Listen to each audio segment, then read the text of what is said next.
It says something about reincarnation. See, about reincarnation, of course, there is no reincarnation the way you understand it. पुनर्जन्म दोबारा नहीं होता है जैसा कि आप समझते हैं, because you identify yourself with your memory, with your senses, that is the subtle body, and then with your body, that is the gross body. So both are going to die, both are going to be vanished and wiped out once you die, your body and your subtle body, your memory and your mind. So once these both are wiped out, there is no question of your body coming back and your memory coming back in your body. And that is one way I would say that there is no reincarnation. But this answer is not that simple to say it in yes or no. It takes a great understanding to on both of the part, the person who is replying this answer and the person who is receiving this answer. Both have to be gifted with a great insight. Once you know yourself, and you, without knowing yourself, if you ask your question, it is you are not going to get to understand the answer what I am going to give you. Once you understand yourself, who you are, को हम कौन हैं, the moment you understand yourself, then this question itself gets dissolved. This question itself gets answered. जैसे ही आपको पता लगता है कि आप कौन हैं, आप फिर पूछना बंद कर देते हैं कि मेरा दोबारा जन्म होगा कि नहीं होगा. जन्म होता है, और हमको ये गलत बताया गया है कि आत्मा का जन्म होता है, पूरा वो दोबारा जन्म लेती है. आत्मा ना तो जन्म लेती है, न कभी मरती है. ये व्याख्या गलत रही है, क्योंकि ट्रांसलेशन जो शब्दार्थ के बजाय भावार्थ जब दिया जाता है तो अपने हिसाब से उसकी व्याख्या कर दी जाती है. वर्णा न मे मृत्यु शंका न मे जाति भेदो, पिता नयु में नयु माता न जन्मा. न तो मैं पैदा होता हूँ और न मेरा कोई माता है न कोई पिता है.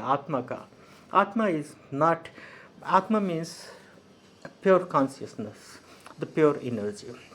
और आत्मा का न कोई माता है न कोई पिता है, और ना आत्मा किसी की माता है या पिता है. हाँ, ये जरूर है कि जातस्य ही ध्रुवम मृत्यु ध्रुवम जन्म मृत्यस्य, गीता कहती है जो जन्मा है उसकी मृत्यु निश्चित है, लेकिन आत्मा की नहीं, क्योंकि आत्मा की बात ही नहीं हो रही है. गीता कहती है कि शरीर जो जन्मा है उसकी मृत्यु निश्चित है, लेकिन आत्मा की नहीं. आत्मा के बारे में तो गीता कहती है कि नैनम छिद्राणि शस्त्राणि नैनम दहति पावका, न इसको कोई मार सकता है, न आग जला सकती है, न शस्त्र काट सकते हैं. तो ये आत्मा के बारे में है. तो आत्मा अजन्म है. अब ये आत्मा क्या है? आत्मा कोई मटेरियल ऑब्जेक्ट नहीं है. आत्मा is not a material object, it is a pure energy.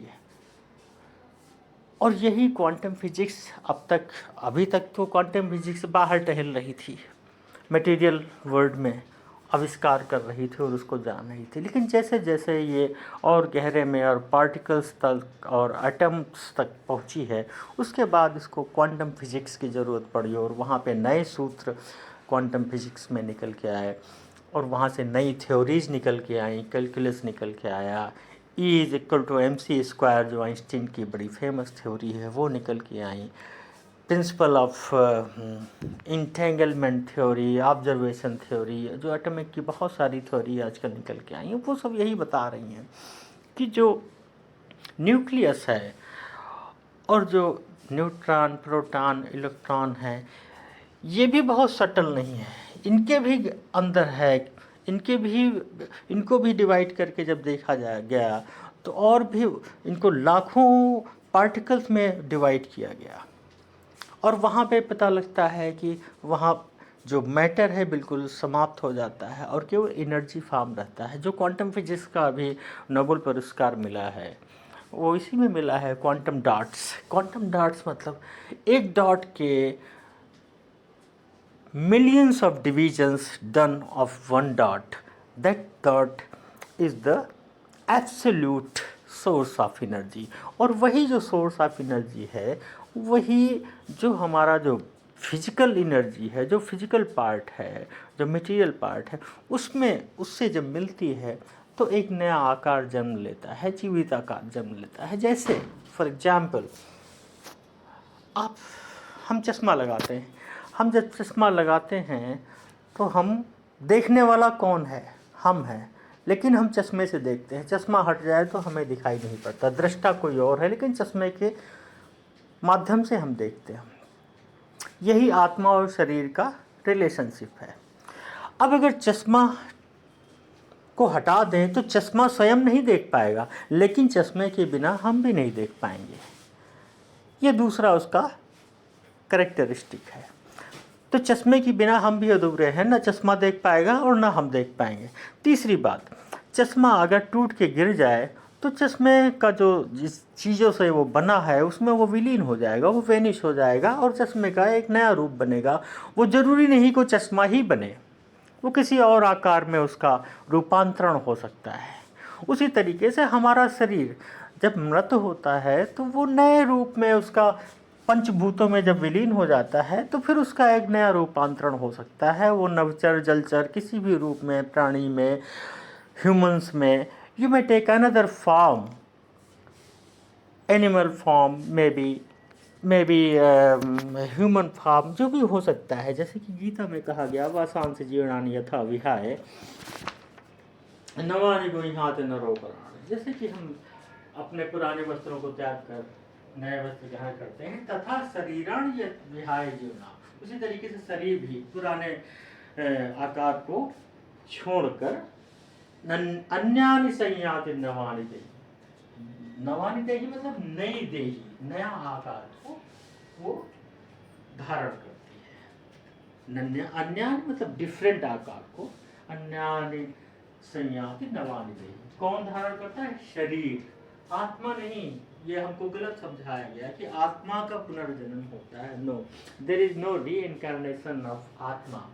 आत्मा is not a material object of thought, it is absolute energy, जिसको चेतना कहा गया है, जो ब्रह्म का अंश है, प्योर एनर्जी, सुपर कॉन्शियसनेस। उसका न तो कोई जन्म है, न ही कोई मृत्यु है, न वो कभी मृत्यु होती है उसकी। इसीलिए कहा है कि न मैं मृत्यु शंका, न मैं जाति भेदो, न मैं नई पिता, न माता, न जन्मा। शंकराचार्य का भाषण है। न वो कभी पैदा होता है, न वो कभी मरता है। वो जो चेतना है वो निरंतर है, वो सच्चिदानंद है, वो नित्य है, वो न कभी मरती है न कभी जीती है। तो इसलिए पुनर्जन्म है भी और पुनर्जन्म नहीं भी है। It depends how you identify your self. और जिस दिन आपको पता लग गया हु एम आई, इसका ज्ञान हो गया कि मैं कौन हूँ, तो ये कुछ ये जो प्रश्न है ये स्वयं ही समाप्त हो जाता है। So be light unto your self.